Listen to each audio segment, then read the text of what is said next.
Bonjour, ici Véronique Lajoie et Roch Giguère. Bienvenue à cette capsule Passion Jardin TV.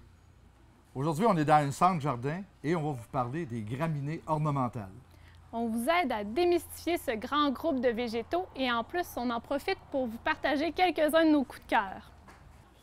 Les graminées ornementales comprennent plusieurs plantes. D'ailleurs, souvent, on dit, ça c'est compris dans les graminées. Je vous donne un exemple, le papyrus.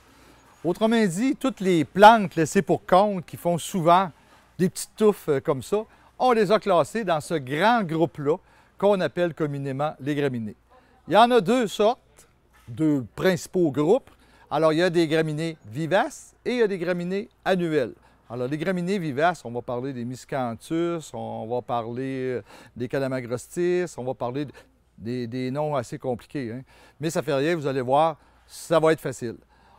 Il y a les graminées annuelles, ce sont ceux qui vont mourir à l'automne ou certaines vivaces qui sont cultivées dans des plantes annuelles, comme dans des potées.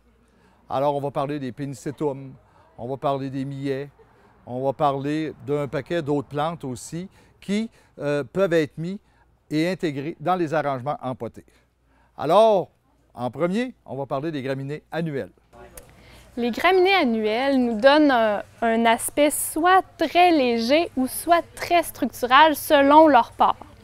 Ce qu'on peut faire aussi, c'est on les inclut soit en tant que vedette, seul dans un pot, ou en arrangement. Donc comme celui-ci, c'est un carex. On l'a agencé avec un petit bégonia, un coléus. Et ce qui est agréable avec les graminées annuelles, c'est qu'ils résistent très bien au gel. Donc on peut les garder très longtemps jusqu'à l'automne, jusqu'aux premières neiges. Alors, à l'automne, une fois que le bégonia et coléus, par exemple, ont été abîmés par le gel, on les enlève, on le fait de ménage, puis on va se procurer un beau petit chrysanthème d'automne, tout fleuri, quelques courges décoratives, citrouilles, et on vient se refaire une jolie potée d'automne. On garde la couleur jusqu'aux neiges.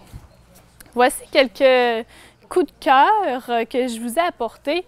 Le Pennisetum First Night, une exceptionnelle 2014. Sa couleur foncée est remarquable, surtout par exemple avec un vert lime, des couleurs très tendances pour les maisons contemporaines.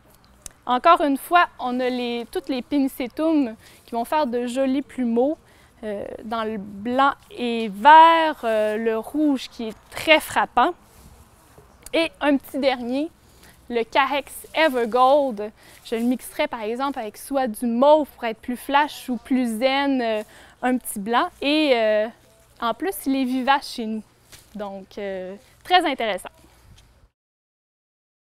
Alors, quand on parle de graminées vivaces, on parle de plantes imposantes ou même certaines sont de petite taille. Alors, je vais commencer par une très populaire qu'on voit partout dans les parcs, dans les jardins, le calamagrostis. Ici, on a un beau qui s'appelle le calamagrostis Karl Forster, qu'on voit maintenant partout.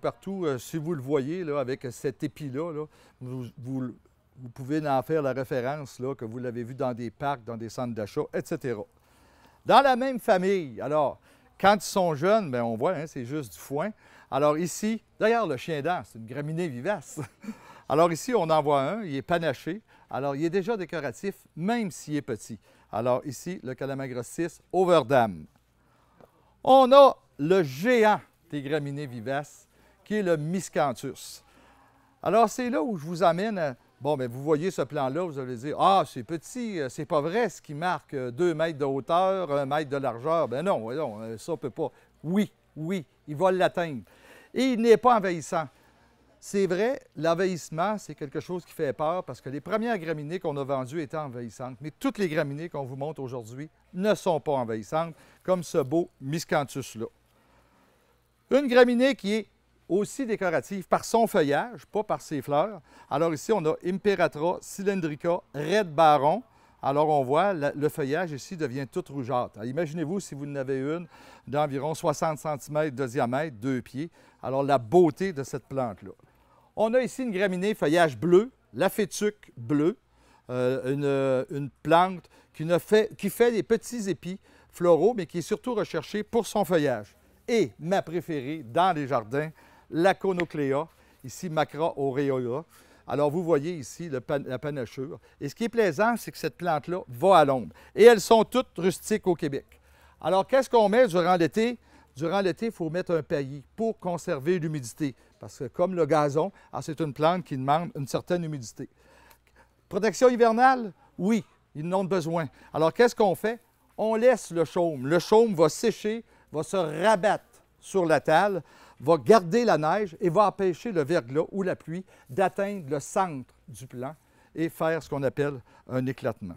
Alors, vous allez avoir du plaisir avec ces plantes-là et je vous invite à acheter quelques-unes de ces plantes vivaces-là pour garnir vos plates-bandes. Alors, en espérant vous avoir donné le goût d'incorporer des graminées à vos aménagements. Puis n'oubliez pas, les graminées ne sont pas envahissantes et ceux qui sont allergiques aux graminées fourragères ne le sont pas habituellement pour les graminées ornementales. C'était Roch Giguère et Véronique Lajoie qui vous souhaitent Bon jardinage!